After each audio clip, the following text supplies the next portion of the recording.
ਅੱਜ ਵੀਓਕੇਐਸ ਚੈਨਲ ਵਿੱਚ ਸਾਡੇ ਨਾਲ ਵਰਿੰਦਰਜੀਤ ਸਿੰਘ ਜੀ ਜਿਹੜੇ ਕਿ ਸੀਨੀਅਰ ਲੀਡਰ ਬੀਜੇਪੀ ਨੇ, ਨਾਲ ਹੀ ਨਾਲ ਚੇਅਰਮੈਨ ਨੈਸ਼ਨਲ ਸਿੱਖ ਫਰੰਟ ਨੇ।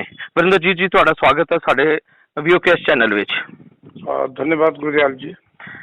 ਵਰਿੰਦਰਜੀਤ ਜੀ, ਜ਼ਿਆਦਾ ਅੱਗੇ ਨਹੀਂ ਕਰਦੇ, ਅਸੀਂ ਤੁਸੀਂ ਇਹ ਦੱਸ ਦਿਓ ਕਿ ਅੱਜ ਜੀਪੀਸੀ ਬੋਰਡ ਨੇ ਪੋਲੀਟੀਕਲ ਆਰਕਸ਼ਣ ਤੇ ਇੱਕ ਪ੍ਰੈਸ ਕਾਨਫਰੰਸ ਕੀਤੀ ਹੈ, ਤੇ ਤੁਹਾਨੂੰ ਨਹੀਂ ਲੱਗਦਾ ਕਿ ਪੋਲੀਟੀਕਲ ਆਰਕਸ਼ਣ ਜ਼ਰੂਰੀ ਹੈ ਸਿੱਖ ਕਮਿਊਨਿਟੀ ਵਾਸਤੇ?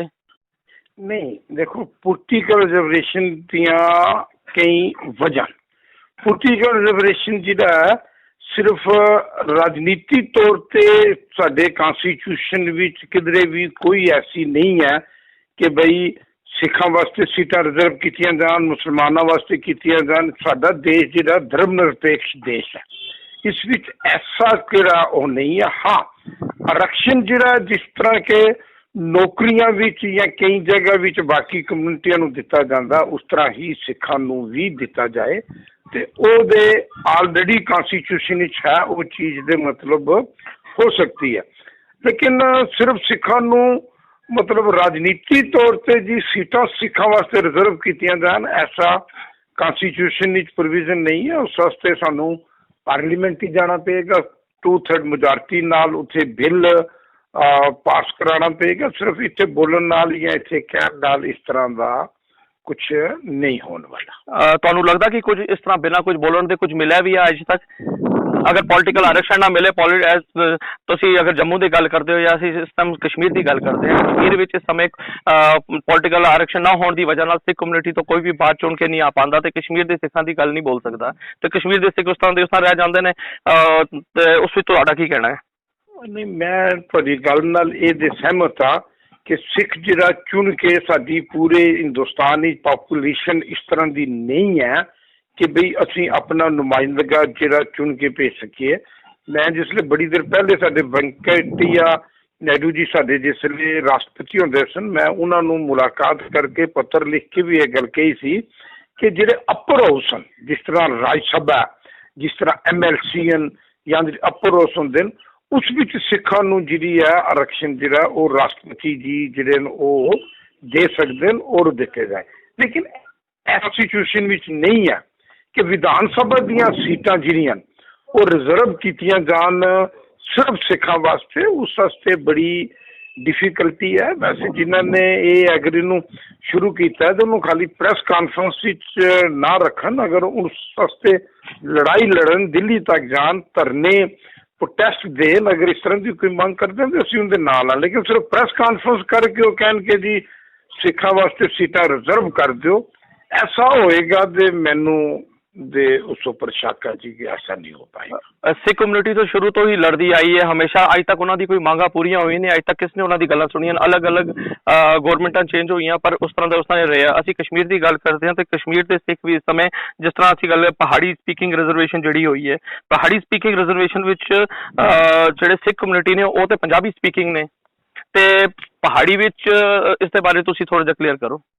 ਦੇਖੋ, ਪਹਾੜੀ ਜਿਹੜੀ ਰਿਜ਼ਰਵੇਸ਼ਨ ਹੋਈ ਆ ਉਹਦਾ ਇਹ ਮਤਲਬ ਹੈ ਕਿ ਉਸ ਵਿੱਚ ਕੋਈ ਮੈਂਸ਼ਨ ਨਹੀਂ ਹੈ। ਤੁਸੀਂ ਅਗਰ ਉਹ ਨੋਟੀਫਿਕੇਸ਼ਨ ਕੱਢੋ, ਉਹਨਾਂ ਨੇ ਕਿਹਾ ਕਿ ਪਹਾੜੀ ਤੇ ਜਿਹੜਾ ਰਹਿਣ ਵਾਲਾ ਬੰਦਾ ਉਹਨੂੰ 2% ਜਾਂ 1% ਜੋ ਵੀ ਰਿਜ਼ਰਵੇਸ਼ਨ ਗੌਰਮੈਂਟ ਨੇ 2% ਕੀਤੀ ਆ ਉਹ ਮਿਲੇਗੀ।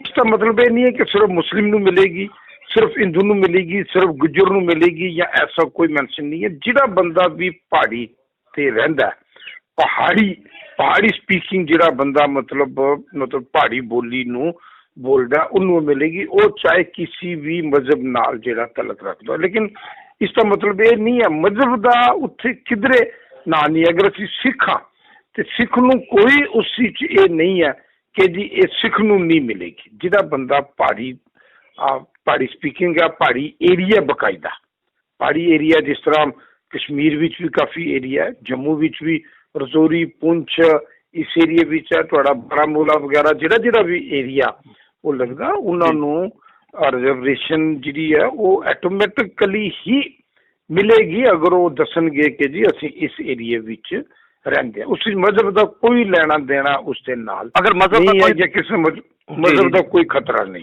ਅਗਰ ਮਜ਼ਹਬ ਦਾ ਕੋਈ ਇਸ ਦਾ ਆਂਦਾ ਨਹੀਂ ਹੈ ਤਾਂ ਤੁਸੀਂ ਮੈਨੂੰ ਦੱਸੋ ਕਿ ਜਿਸ ਤਰ੍ਹਾਂ ਪੰਜਾਬੀ ਸਪੀਕਿੰਗ ਵਾਸਤੇ ਵੀ ਇਹ ਕਾਫੀ ਦੇਰ ਤੋਂ ਲੱਗੇ ਦੇ ਸਨ ਕਿ ਸਾਡੇ ਗਵਰਨਮੈਂਟ ਟੀਚਰ ਐਮਏ ਪੰਜਾਬੀ ਹੋਣਾ ਚਾਹੀਦਾ, ਸ਼੍ਰੀਨਗਰ ਯੂਨੀਵਰਸਿਟੀ ਵਿੱਚ ਹੋਣਾ ਚਾਹੀਦਾ, JNK ਵਿੱਚ ਸੈਕੰਡ ਪੰਜਾਬੀ ਲੈਂਗੁਏਜ ਹੈ ਤੇ ਉਸ ਦੇ ਵਿੱਚ ਵੀ ਕਾਫੀ ਦੇਰ ਤੋਂ ਜਦੋਜਹਿਦ ਵਿੱਚ ਲੱਗੇ ਦੇ ਨੇ ਤੇ ਉਹ ਅੱਜ ਤੱਕ ਨਹੀਂ ਕਰ ਪਾਏ। ਤੇ ਅਗਰ ਪਹਾੜੀ ਲੈਂਗੁਏਜ ਅਗਰ ਪਹਾੜੀਆਂ ਵਿੱਚ ਇਨਕਲੂਡ ਕਰਕੇ ਕਿ ਤੁਸੀਂ ਪਹਾੜੀਆਂ ਦੀ ਰਿਜ਼ਰਵੇਸ਼ਨ ਤੁਹਾਨੂੰ ਸਿੱਖ ਕਮਿਊਨਿਟੀ ਵਾਲੇ ਜਿਹੜੇ ਨੇ ਕਸ਼ਮੀਰ ਵਿੱਚ ਜਿਸ ਤਰ੍ਹਾਂ ਕਿ ਰਜੌਰੀ, ਪੁੰਛ, ਬਾਰਾਮੂਲਾ, ਕੁਪਵਾੜਾ, ਇਸ ਵਿੱਚ ਅਨੰਤਨਾਗ ਆਉਂਦਾ, ਬਡਗਾਮ ਆਉਂਦਾ, ਬਾਂਡੀਪੁਰਾ ਆਉਂਦਾ, ਗਾਂਦਰਬਲ, ਕੁਲਗਾਮ, ਪੁਲਵਾਮਾ ਐਂਡ ਸ਼ੋਪੀਅਨ, ਇਹ ਏਰੀਆ ਦੇ ਵਿੱਚ ਜਿਹੜੇ ਆਉਂਦੇ ਨੇ ਤੇ ਸਿੱਖ ਕਮਿਊਨਿਟੀ ਕਿਸ ਤਰ੍ਹਾਂ ਆਪਣੇ ਆਪ ਨੂੰ ਪੰਜਾਬੀ ਅਖਵਾਏਗੀ ਤੇ ਕਿਸ ਤਰ੍ਹਾਂ ਉਹ ਆਪਣੇ ਐਮਏ ਪੰਜਾਬੀ ਜਾਂ ਪੰਜਾਬੀ ਬੱਚਿਆਂ ਦੇ ਵਾਸਤੇ ਸਕੂਲ ਦੇ ਟੀਚਰਸ ਪੰਜਾਬੀ ਹੋਣੇ ਚਾਹੀਦੇ ਨੇ, ਉਹ ਸੁਣਵਾਈ ਨਹੀਂ ਹੋਣੀ ਫਿਰ?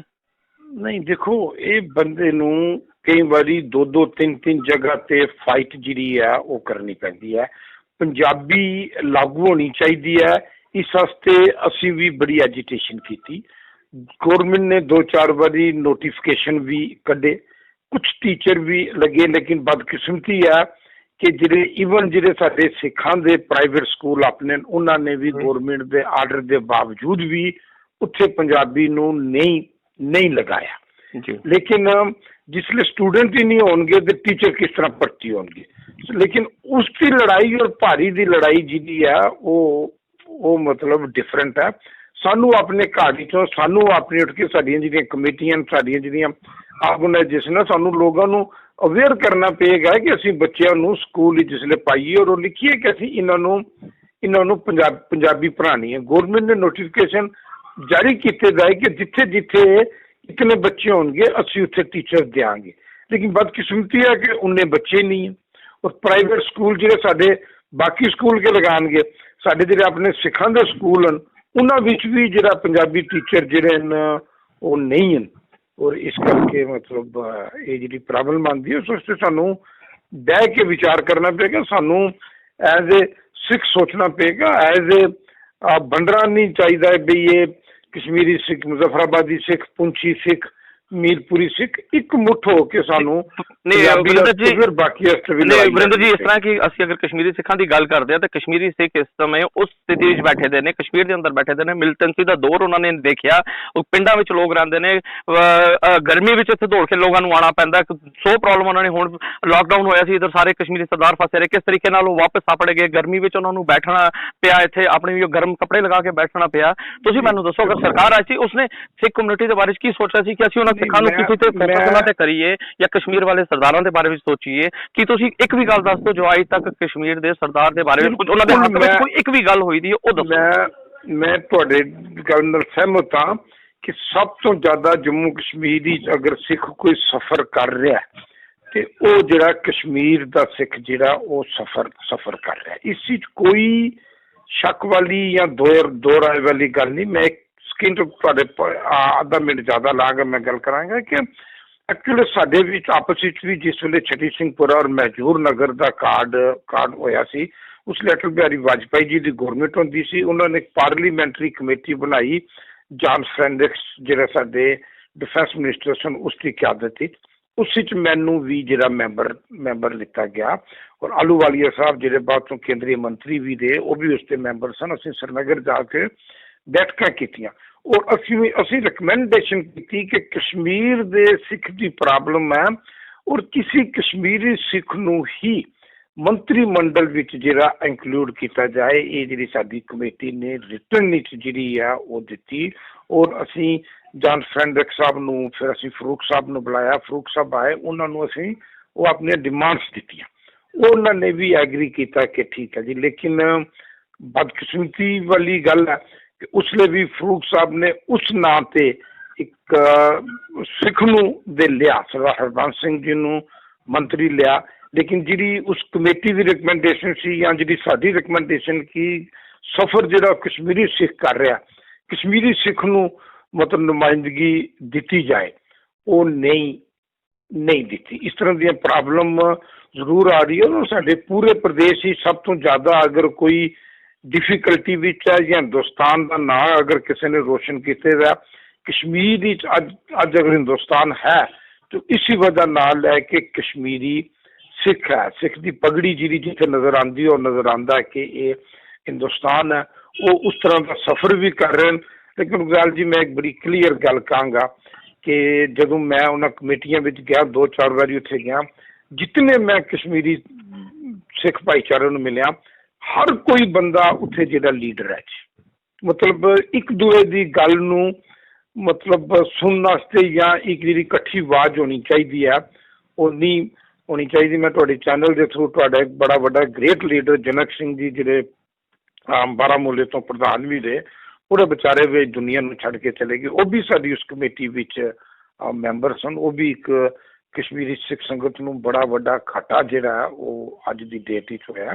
ਲੇਕਿਨ ਮੈਂ ਫਿਰ ਅਪੀਲ ਕਰਾਂਗਾ ਕਿ ਵੀ ਇੱਕ ਰਹਿ ਕੇ ਸਾਨੂੰ ਇੱਕ ਰਾਏ ਦੀ ਇੱਕ ਆਵਾਜ਼ ਨਾਲ ਆਪਣੇ ਜ਼ਾਤੀ ਮਫਾਦ ਨੂੰ ਛੱਡ ਕੇ ਕਸ਼ਮੀਰ ਦਾ ਸਿੱਖ ਵੀ ਜੰਮੂ ਦਾ ਸਿੱਖ ਫਿਰ ਪੂਰੇ ਹਿੰਦੁਸਤਾਨ ਦਾ ਸਿੱਖ ਜਿੰਨੀ ਦੇਰ ਤੱਕ ਇੱਕ ਮੁੱਠ ਨਹੀਂ ਹੋਏਗਾ ਉਨੀ ਦੇਰ ਤੱਕ ਸਾਡੀ ਕੋਈ ਆਵਾਜ਼ ਜਿਹੜੀ ਆ ਉਸ ਵਿੱਚ ਇਤਨਾ। ਵਰਿੰਦਰ ਜੀ ਜਿਸ ਤਰ੍ਹਾਂ ਤੁਸੀਂ ਕਿਹਾ ਕਿ ਉਸ ਟਾਈਮ ਫਾਰੂਕ ਅਬਦੁੱਲਾ ਨੇ ਜੰਮੂ ਤੋਂ ਸਿੱਖ ਕਮਿਊਨਿਟੀ ਦਾ ਬੰਦਾ ਲੈ ਲਿਆ ਜਦਕਿ ਕਸ਼ਮੀਰ ਤੋਂ ਕਿਹਾ ਗਿਆ ਸੀ ਕਿ ਕਸ਼ਮੀਰ ਦਾ ਹੋਣਾ ਚਾਹੀਦਾ ਉਸ ਮੰਤਰੀ ਮੰਡਲ ਵਿੱਚ ਤੇ ਜਿਸ ਸਮੇਂ ਹੁਣ ਬੀਜੇਪੀ ਦੀ ਸਰਕਾਰ ਆਈ ਸੀ ਤੇ ਉਸ ਸਮੇਂ ਉਹਨਾਂ ਨੇ ਕਿਉਂ ਨਹੀਂ ਕਸ਼ਮੀਰ ਦੇ ਸਿੱਖ ਨੂੰ ਕਿਧਰੇ ਅੱਗੇ ਲਿਆਉਣ ਦੀ ਕੋਸ਼ਿਸ਼ ਕੀਤੀ ਕਿ ਅਸੀਂ ਕਸ਼ਮੀਰ ਵਿੱਚ ਰਹਿ ਰਹੇ ਹਾਂ ਤੇ ਅਸੀਂ ਨਹੀਂ ਕਹਿੰਦੇ ਕਿ ਕਮਿਊਨਿਟੀ ਨੂੰ ਆਪਣੀ ਤਰੀਕੇ ਹਰ ਕਮਿਊਨਿਟੀ ਨੂੰ ਲੈ ਕੇ ਚੱਲੋ, ਪਰ ਪਾਰਟਿਕੂਲਰਲੀ ਅਸੀਂ ਗੱਲ ਕਰਦੇ ਹਾਂ ਕਸ਼ਮੀਰੀ ਸਰਦਾਰ ਦੀ ਤੇ ਉਸ ਸਮੇਂ ਉਹਨਾਂ ਨੇ ਕਸ਼ਮੀਰੀ ਸਰਦਾਰ ਦੇ ਉੱਪਰ ਕਿਉਂ ਨਹੀਂ ਕੋਈ ਨਜ਼ਰ ਇਸ ਤਰ੍ਹਾਂ ਰੱਖੀ ਕਿ ਅਸੀਂ ਕਸ਼ਮੀਰੀ ਸਿੱਖਾਂ ਦੇ ਵਾਸਤੇ ਕੁਝ ਕਰੀਏ, ਉਹਨਾਂ ਨੂੰ ਅੱਗੇ ਲੈ ਕੇ ਚੱਲੀਏ ਜਿਨ੍ਹਾਂ ਦੇ ਕਰਕੇ ਅੱਜ ਹਿੰਦੁਸਤਾਨ ਦੀ ਪੂਰਾ ਜੰਮੂ ਕਸ਼ਮੀਰ ਜਿਹੜਾ ਸਾਹਮਣੇ ਨਜ਼ਰ ਆ ਰਿਹਾ ਹੈ। ਨਹੀਂ ਮੈਂ ਤੁਹਾਡੀ ਗੱਲ ਨਾਲ ਸਹਿਮਤ ਹਾਂ, ਲੇਕਿਨ ਉਸ ਵੇਲੇ ਵੀ ਜਿਹੜੀ ਤੁਸੀਂ ਕਹਿ ਰਹੇ ਹੋ ਨਾ ਕਿ ਬੀਜੇਪੀ ਦੀ ਗੌਰਮੈਂਟ ਆਈ, ਇੱਕ ਤੇ ਬੀਜੇਪੀ ਦੀ ਪੂਰੀ ਗੌਰਮੈਂਟ ਆਪਣੀ ਜਿਹੜੀ ਹੈ ਉਹ ਨਹੀਂ ਸੀ, ਅਸੀਂ ਜਿਹੜੇ ਸਾਂ ਕੋਲੇਸ਼ਨ ਪਾਰਟਨਰ ਸਾਂ ਔਰ ਬੀਜੇਪੀ ਨੂੰ ਜਿਹੜੀਆਂ ਸੀਟਾਂ ਮਿਲੀਆਂ ਸਨ ਉਹ ਜੰਮੂ ਰੀਜਨ ਵਿੱਚੋਂ ਮਿਲੀਆਂ ਸਨ ਔਰ ਕਈ ਸਾਲਾਂ ਬਾਅਦ ਜੰਮੂ ਰੀਜਨ ਵਿੱਚੋਂ ਮੈਂ ਇਹ ਨਹੀਂ ਦੱਸ ਲੇਕਿਨ ਇੱਕ ਸਿੱਖ ਨੂੰ MLC ਅਗਰ ਕਿਸੇ ਨੇ ਬਣਾਇਆ ਕਿ ਉਹ ਭਾਰਤੀ ਜਨਤਾ ਪਾਰਟੀ ਨੇ ਹੀ ਬਣਾਇਆ ਕਿਉਂਕਿ ਬੀਜੇਪੀ ਨੂੰ ਵੋਟ ਵੀ ਜਿਹੜੀ ਹੈ ਉਹ ਜੰਮੂ ਰੀਜਨ ਚੋਂ ਹੀ ਮਿਲੀ ਸੀ ਔਰ ਜੰਮੂ ਨੂੰ ਹੀ ਉਹਨਾਂ ਨੇ ਨੁਮਾਇੰਦਗੀ ਦੇਣੀ ਚਾਹੀਦੀ ਸੀ। ਮੈਂ ਤੁਹਾਡੇ ਨਾਲ ਐਗਰੀ ਨਹੀਂ ਉਹ ਤਾਂ ਬਿਲਕੁਲ ਸਹੀ ਹੈ, ਉਹਨਾਂ ਨੇ ਦਿੱਤਾ ਇੱਕ ਸਰਦਾਰ ਨੂੰ ਦਿੱਤੀ, ਬੜੀ ਅੱਛੀ ਗੱਲ ਹੈ। ਮੈਂ ਕਸ਼ਮੀਰ ਦੀ ਗੱਲ ਕਰ ਰਿਹਾ ਕਿ ਪਾਰਟਿਕੂਲਰਲੀ ਕਸ਼ਮੀਰੀ ਸਿੱਖ ਦੀ ਦੇਖੋ ਨਾ, ਨਹੀਂ ਦੇਖੋ ਜੰਮੂ ਵਿੱਚੋਂ ਬੀਜੇਪੀ ਸੀ, ਕਸ਼ਮੀਰ ਵਿੱਚੋਂ PDP ਸੀ। ਉਸ ਵੇਲੇ ਬੜੇ ਅੱਛੇ ਸਿੱਖ PDP ਦੇ ਨਾਲ ਜੁੜੇ ਹੋਏ ਸਨ, ਉਹਨਾਂ ਨੇ PDP ਨੂੰ ਵੋਟ ਦੇ ਕੇ ਕਸ਼ਮੀਰ ਵਿੱਚੋਂ ਜਿਤਾਇਆ ਵੀ ਸੀ ਔਰ ਬੀਜੇਪੀ ਨੂੰ ਜੰਮੂ ਚੋਂ ਸਿੱਖਾਂ ਨੇ ਜਿਤਾਇਆ ਸੀ। ਬੀਜੇਪੀ ਨੇ ਜੰਮੂ ਦੀ ਨੁਮਾਇੰਦਗੀ ਜਿਹੜੀ ਸੀ ਸਿੱਖ ਜੰਮੂ ਦੇ ਸਿੱਖ ਨੂੰ ਦਿੱਤੀ, MLC ਲਿਆ, ਲੇਕਿਨ PDP ਨੇ ਜਿਹੜਾ ਕਸ਼ਮੀਰ ਤੋਂ ਇੱਕ ਸਿੱਖ ਲੈਣਾ ਚਾਹੀਦਾ ਸੀ ਉਹ PDP ਨੇ ਨਹੀਂ ਲਿਆ ਔਰ ਇਤਨੀ ਮੁਜਾਰਤੀ ਨਹੀਂ ਸੀ। ਮਗਰ ਇੱਕ ਗੱਲ ਤੇ ਤੁਸੀਂ ਮੰਨਦੇ ਹੋ ਨਾ ਕਿ ਜਿਹੜੇ ਤੁਸੀਂ ਇੱਕ ਗੱਲ ਤੇ ਮੰਨਦੇ ਹੋ ਨਾ ਕਿ ਕਸ਼ਮੀਰ ਦੇ ਸਰਦਾਰ ਦੀ ਜਿਹੜੀ ਉਹਨਾਂ ਦੇ ਬੱਚਿਆਂ ਦੀ ਜਿਹੜੀ ਲਾਈਫ ਹੈ ਸਾਰੀ ਇੱਕ ਦਾਅ ਤੇ ਲੱਗੀ ਦੀ ਹੈ, ਉਹਨਾਂ ਦੀ ਲਾਈਫ ਕੁਝ ਵੀ ਨਹੀਂ ਹੈ ਜਿਹੜੇ ਕਸ਼ਮੀਰ ਵਿੱਚ ਰਹਿਣ ਵਾਲੇ ਸਰਦਾਰ ਨੇ, ਸਿੱਖ ਕਮਿਊਨਿਟੀ ਦੇ ਲੋਕ ਨੇ। ਕੀ ਉਸ ਬਾਰੇ ਤੁਸੀਂ ਕੀ ਕਹਿੰਦੇ ਹੋ? ਹੈ ਉਹਨਾਂ ਦੀ ਕੋਈ ਲਾਈਫ ਵੀ ਕਿਸੇ ਵੀ ਜਰਾ ਉਹਨਾਂ ਦੀ ਲਾਈਫ ਸੇਫ ਨਹੀਂ ਹੈ, ਉਹਨਾਂ ਦੀ ਲਾਈਫ ਵੀ ਅੱਗੇ ਨਹੀਂ ਵੱਧ ਸਕਦੇ, ਕੋਈ ਉਹਨਾਂ ਦੇ ਵਾਸਤੇ ਆਰਕਸ਼ਣ ਨਹੀਂ, ਕਿਸੇ ਤਰ੍ਹਾਂ ਦਾ ਉਹਨਾਂ ਨੂੰ ਕੋਈ ਕੋਟਾ ਨਹੀਂ ਮਿਲ ਰਿਹਾ। ਗੁਰਜਾਲ ਜੀ ਮੈਂ ਤੁਹਾਡੇ ਨਾਲ ਐਗਰੀ ਹਾਂ। ਮੈਂ ਤੁਹਾਡੇ ਕਸ਼ਮੀਰ ਦੇ ਕੁਝ ਸਿੱਖਾਂ ਨੂੰ ਲੈ ਕੇ ਇੱਕ ਡੈਪੂਟੇਸ਼ਨ ਲੈ ਕੇ ਲਾਲ ਕ੍ਰਿਸ਼ਨ ਅਡਵਾਨੀ ਜੀ ਜਿਸਲੇ ਸਾਡੇ ਉਪ ਮੁੱਖ ਮੰਤਰੀ ਸਨ, ਅਸੀਂ ਉਹਨਾਂ ਨੂੰ ਜਾ ਕੇ ਮਿਲੇ ਸਾਂ ਔਰ ਕਸ਼ਮੀਰੀ ਸਿੱਖ ਦੀ ਇਹ ਗੱਲ ਅਸੀਂ ਉਹਦੇ ਅੱਗੇ ਰੱਖੀ ਸੀ ਕਿ ਹਿੰਦੁਸਤਾਨ ਵਿੱਚ ਅਗਰ ਕੋਈ ਹਿੰਦੁਸਤਾਨ ਦੀ ਨਿਸ਼ਾਨੀ ਹੈ ਜੋ ਕਸ਼ਮੀਰੀ ਸਿੱਖ ਹੈ, ਤੁਸੀਂ ਕਸ਼ਮੀਰੀ ਪੰਡਤਾਂ ਨੂੰ ਆਰਕਸ਼ਣ ਵੀ ਦੇ ਰਹੇ ਹੋ, ਸੀਟਾਂ ਵੀ ਦੇ ਰਹੇ ਹੋ, ਸਭ ਕੁਝ ਦੇ ਰਹੇ ਹੋ, ਸਾਨੂੰ ਕੋਈ ਇਤਰਾਜ਼ ਨਹੀਂ ਹੈ ਜਿਹੜੇ ਕਸ਼ਮੀਰ ਛੋੜ ਕੇ ਆ ਗਏ, ਲੇਕਿਨ ਜਿਹੜੇ ਕਸ਼ਮੀਰ ਨੂੰ ਬਚਾਉਣ ਵਾਸਤੇ ਕਸ਼ਮੀਰੀ ਸਿੱਖ ਉੱਥੇ ਬੈਠੇ ਦਾ ਉਹਨਾਂ ਨੂੰ ਵੀ ਆਰਕਸ਼ਣ ਦਿੱਤਾ ਜਾਏ। ਔਰ ਉਸ ਵੇਲੇ ਮੇਰੇ ਹੀ ਕੁਝ ਸਾਥੀ ਜੰਮੂ ਦੇ ਜਿਹੜੇ ਸਨ ਸਰਦਾਰ, ਉਹਨਾਂ ਨੇ ਮੇਰੇ ਤੇ ਸਵਾਲ ਕੀਤਾ ਜਿਹੜੇ ਮੈਨੂੰ ਨਹੀਂ ਸਮਝਾਉਂਦੇ। ਉਹ ਕਹਿਣ ਲੱਗੇ ਜੀ ਤੁਸੀਂ ਕਸ਼ਮੀਰੀ ਸਿੱਖਾਂ ਦੀ ਬੜੀ ਗੱਲ ਕਰਦੇ ਹੋ, ਕਿਆ ਤੁਸੀਂ ਕਸ਼ਮੀਰੀ ਹੋ, ਕਿਆ ਤੁਸੀਂ ਕਸ਼ਮੀਰ ਤੋਂ ਸ਼ਾਦੀ ਕੀਤੀ ਦੀ ਆ? ਮੈਂ ਕਿਹਾ ਨਾ ਮੈਂ ਕਸ਼ਮੀਰੀ ਹਾਂ, ਨਾ ਮੈਂ ਕਸ਼ਮੀਰ ਤੋਂ ਸ਼ਾਦੀ ਕੀਤੀ ਦੀ ਆ, ਮੈਂ ਉਸ ਗੁਰੂ ਗੋਬਿੰਦ ਸਿੰਘ ਦਾ ਸਿੱਖ ਹਾਂ ਔਰ ਮੇਰਾ ਜਿਹੜਾ ਕਸ਼ਮੀਰ ਦਾ ਸਿੱਖ ਹੈ ਉਹ ਵੀ ਗੁਰੂ ਗੋਬਿੰਦ ਸਿੰਘ ਦਾ ਸਿੱਖ ਹੈ। ਔਰ ਇਸ ਵੇਲੇ ਸਭ ਤੋਂ ਮੁਸ਼ਕਿਲ ਅਗਰ ਕੋਈ ਜਿਹਨੂੰ ਮਤਲਬ ਮੁਸ਼ਕਿਲਾਤਾਂ ਆ ਰਹੀਆਂ ਔਰ ਉਸ ਮੁਸ਼ਕਿਲਾਤਾਂ ਵਿੱਚ ਵੀ ਅਗਰ ਉਹ ਡਟ ਕੇ ਖੜਾ ਉਹਨਾਂ ਮੁਸ਼ਕਿਲਾਤਾਂ ਦਾ ਮੁਕਾਬਲਾ ਕਰ ਰਿਹਾ ਤੇ ਉਹ ਕਸ਼ਮੀਰ ਦਾ ਸਿੱਖ ਕਰ ਰਿਹਾ ਔਰ ਮੇਰਾ ਇੱਕ ਗੁਰੂ ਗੋਬਿੰਦ ਸਿੰਘ ਦਾ ਸਿੱਖ ਹੋਣ ਦੇ ਨਾਤੇ ਇਹ ਫਰਜ਼ ਬਣਦਾ ਹੈ ਕਿ ਮੈਂ ਉਹਦੀ ਗੱਲ ਅਗਰ ਮੇਰੀ ਕੋਈ ਅਪਰੋਚ ਹੈ ਤੇ ਮੈਂ ਜਾ ਕੇ ਉੱਥੇ ਕਰ ਸਕਾਂ। ਸਵੀਟੀ ਵਗੈਰਾ ਮੈਂ ਨਾਂ ਨਹੀਂ ਯਾਦ, ਮੈਂ ਕਾਫੀ ਸਾਰੇ ਮਨਜੀਤ ਸਿੰਘ ਕਾਫੀ ਸਾਰੇ ਬੰਦਿਆਂ ਨੂੰ ਲੈ ਕੇ ਮੈਂ ਦਿੱਲੀ ਲਾਲ ਕ੍ਰਿਸ਼ਨ ਅਡਵਾਨੀ ਜੀ ਨਾਲ ਮੁਲਾਕਾਤ ਕੀਤੀ। ਮਗਰ ਵਰਿੰਦਰ ਜੀ ਉਸ ਦਾ ਫਾਇਦਾ ਕੁਝ ਨਹੀਂ ਆਇਆ ਕਿ ਸਿੱਖ ਕਮਿਊਨਿਟੀ ਨੂੰ ਤਦ ਵੀ ਕੁਝ ਨਹੀਂ ਮਿਲ ਰਿਹਾ। ਉਹਦਾ ਮੈਨੂੰ ਦੱਸੋ ਕਿ ਤਦ ਵੀ ਉਸ ਤਰ੍ਹਾਂ ਹੀ ਬੈਠੇ ਰਹੇ, ਅੱਜ ਵੀ ਉਸ ਤਰ੍ਹਾਂ ਹੀ ਨੇ ਜਿਸ ਤਰ੍ਹਾਂ ਪਹਿਲੇ ਵੀ ਸਨ। ਮੈਂ ਦੇਖੋ ਇਸ ਗੱਲ ਤੇ ਮੈਂ ਤੁਹਾਡੇ ਨਾਲ ਠੀਕ ਆ, ਤੁਸੀਂ ਬੜਾ ਸਾਹਿਬ ਵਾਲਾ ਲਿਆ, ਤੁਸੀਂ ਗਏ, ਤੁਸੀਂ ਗੱਲ ਕੀਤੀ, ਬੜੀ ਵੱਡੀ ਗੱਲ ਹੈ, ਪਰ ਉਸ ਦਾ ਐਂਡ ਆਫ ਦਾ ਡੇ ਉਹਦਾ ਫਾਇਦਾ ਕੁਝ ਨਾ ਹੋਏ ਤੇ ਉਸਦਾ ਕੀ ਕਰ ਸਕਦੇ?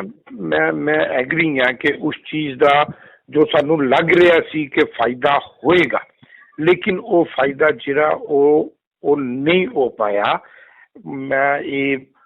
ਮੈਂ ਆਪਣੀ ਬਦਕਿਸਮਤੀ ਕਹਾਂਗਾ, ਆਪਣੀ ਕੌਮ ਦੀ ਬਦਕਿਸਮਤੀ ਕਹਾਂਗਾ ਕਿ ਉਹ ਸਾਨੂੰ ਜਿਸ ਤਰ੍ਹਾਂ ਲੱਗਦਾ ਸੀ, ਉਸ ਤੋਂ ਬਾਅਦ ਵੀ ਅਸੀਂ 2-3 ਵਾਰੀ ਗਏ, ਮੈਮੋਰੰਡਮ ਦਿੱਤੇ। ਚਮਨ ਲਾਲ ਗੁਪਤਾ ਜੀ ਸਾਡੇ ਡਿਫੈਂਸ ਮਿਨਿਸਟਰ ਹੁੰਦੇ ਸਨ, ਉਹਨਾਂ ਨੇ ਸਾਨੂੰ ਕਈ ਵਾਰੀ ਟਾਈਮ ਲੈ ਕੇ ਦਿੱਤਾ, ਹੋਮ ਸੈਕਟਰੀ ਨਾਲ ਮਿਲੇ, ਅਸੀਂ ਜੰਮੂ ਕਸ਼ਮੀਰ ਦੇ ਸਿੱਖ ਦੀ ਆਵਾਜ਼ ਪਾਰਲੀਮੈਂਟਰੀ ਜਿਹੜਾ ਤੁਹਾਡਾ ਇੱਥੇ ਜਿਹੜਾ ਡਿਸਪਲੇਡ ਸਿੱਖ ਸਨ ਉਹਨਾਂ ਨੂੰ ਕਿਸੇ ਗਿਣਤੀ ਵੀ ਨਹੀਂ ਆਉਂਦੇ, ਸਿਰਫ ਕਸ਼ਮੀਰੀ ਪੰਡਤ ਆਉਂਦੇ ਸਨ।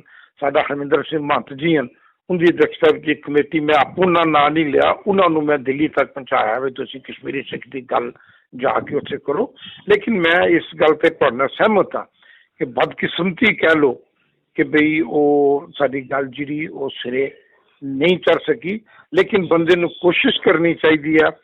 ਮੈਂ as a chairman national Sikh front ਆਪਣੀ ਤਰਫੋਂ ਬੜੀ ਇਮਾਨਦਾਰੀ ਨਾਲ ਸਿਰਫ ਆਪਣੀ ਗੱਲ ਕਦੇ ਨਹੀਂ ਕੀਤੀ, ਸਿੱਖ ਦੀ ਗੱਲ ਕੀਤੀ, ਚਾਹੇ ਉਹ ਸਿੱਖ ਜੰਮੂ ਚਾਹੇ ਉਹ ਸਿੱਖ ਕਸ਼ਮੀਰੀ ਚ। ਮੈਂ ਤੁਹਾਨੂੰ ਵੈਲਕਮ ਕਰਦਾ ਕਿ ਤੁਸੀਂ ਕਸ਼ਮੀਰ ਦੇ ਸਿੱਖ ਦੀ ਗੱਲ ਕਰਦੇ ਹੋ, ਲੇਕਿਨ ਮੈਂ ਸਾਰੀ ਸਿੱਖ ਦੀ ਮਾਨਤਾ ਦੀ ਗੱਲ ਕਰਦਾ। ਮੈਂ ਇਸ ਨਾਲ ਤੁਹਾਡੇ ਨਾਲ ਸਹਿਮਤ ਹਾਂ ਕਿ ਇਸ ਵੇਲੇ ਸਭ ਤੋਂ ਜ਼ਿਆਦਾ ਅਗਰ ਕੋਈ ਡਿਫੀਕਲਟੀ ਜਾਂ ਮੁਸ਼ਕਲਾਤਾਂ ਫੇਸ ਕਰਕੇ ਅੱਜ ਦੀ ਡੇਟ 'ਚ ਅਗਰ ਕੋਈ ਕਾਇਮ ਹੈ ਤੇ ਉਹ ਕਸ਼ਮੀਰੀ ਸਿੱਖ ਹਨ, ਔਰ ਅਸੀਂ ਅੱਗੇ ਵੀ ਹਰ ਵੇਲੇ ਉਹਦੇ ਨਾਲ ਰਹੇ ਹਾਂ। ਅਸੀਂ ਉਮੀਦ ਕਰਦੇ ਹਾਂ ਕਿ ਅੱਗੇ ਵੀ ਜਿਹੜੀ ਬਿਲਕੁਲ ਅੱਗੇ ਵੀ ਜਿੱਥੇ ਕੋਈ ਅਸੀਂ ਉਮੀਦ ਕਰਦੇ ਹਾਂ ਕਿ ਤੁਸੀਂ ਕਸ਼ਮੀਰੀ ਸਿੱਖਾਂ ਦੇ ਜਿਹੜੀ ਆਵਾਜ਼ ਹੈ ਉਹ ਪਤਾ ਪਹੁੰਚਾਓਗੇ, ਜਿਹੜੀ ਚੀਜ਼ਾਂ ਅੱਜ ਤੱਕ ਡਿਮਾਂਡਾਂ ਨੇ ਉਹ ਤੁਸੀਂ ਵੀ ਕੋਸ਼ਿਸ਼ ਕਰੋਗੇ, ਹਰ ਇੱਕ ਬੰਦਾ ਆਪਣਾ ਉਪਰਾਲਾ ਕਰੇਗਾ, ਹਰ ਤਰ੍ਹਾਂ ਦੀ ਕੋਸ਼ਿਸ਼ ਕਰਾਂਗੇ। ਉਮੀਦ ਕਰਦੇ ਹਾਂ ਕਿ ਤੁਸੀਂ ਵੀ ਇਸ ਤੇ ਨਾਲ ਹੋ ਕੇ ਚੱਲੋਗੇ।